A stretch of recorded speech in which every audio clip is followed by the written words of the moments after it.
ನಾನು ನಾಗರಾಜ್ ಶೇಟ್ ಅಂತ. ಈಗಾಗಲೇ ನಾವು ಉತ್ತರ ಕನ್ನಡ ಜಿಲ್ಲೆ ಕುಮಟಾ ತಾಲೂಕಿಂದ ಮಾತಾಡ್ತಿರೋದು. ಈಗಾಗಲೇ ನಮ್ಮದು ನಾಗರ ಪಂಚಮಿಯ ಸಮಯದಂದು ನಾಗರ ಪಂಚಮಿ ಯಾಕೆ ಆಚರಣೆ ಮಾಡ್ತಾರೆ ಕೇಳಿದ್ರೆ, ಏನು ನಮ್ಮ ಭೂಮಿ ಆದಿಶೇಷನ ಒಂದು ತಲೆ ಮೇಲಿದೆ, ಅದು ಕೆಳಗೆ ಭೂಮಿಯನ್ನು ಹಿಡ್ಕೊಂಡು ಆದಿಶೇಷ ಏನು ಇದ್ದಾನೆ, ಅವನು ವರ್ಷಕ್ಕೊಂದು ಸರಿ ತನ್ನ ಒಂದು ಅವನ ಹುಟ್ಟಿದ ದಿನದಂದು ನಮ್ಮ ಭೂಮಿಯ ಮೇಲೆ ಬರ್ತಾನೆ. ಯಾಕೆ ಕೇಳಿದ್ರೆ ಅವನು ಹಾಲು ಕುಡಿಯೋ ಉದ್ದೇಶಕ್ಕೋಸ್ಕರ ಬರ್ತಾನೆ ಅಂತ ವಾಡಿಕೆಯಲ್ಲಿದೆ.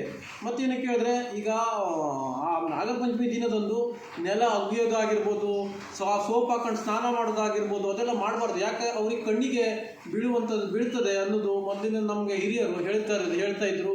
ಮತ್ತು ಇದು ಭೂಮಿಯನ್ನು ಅಗಿಬಾರ್ದು, ಅದಕ್ಕೆ ಅವನಿಗೆ ಹೊಡೆತ ಬೀಳ್ತದೆ ಅನ್ನೋದು ವಾಡಿಕೆ ಇತ್ತು. ಅವನ ಜನ್ಮದಿನದಂದು ಆತ ಬಂದು ಎಲ್ಲರಿಗೂ ದರ್ಶನ ಕೊಡುವಂಥದ್ದು ಮತ್ತು ಆ ಹಾಲನ್ನು ಕುಡಿದು ಹೋಗ್ತಾನೆ ಅನ್ನುವಂಥದ್ದು ಅಪಾರವಾದ ಗಾಢ ನಂಬಿಕೆ ಇದೆ ಮೊದಲಿಂದನೂ.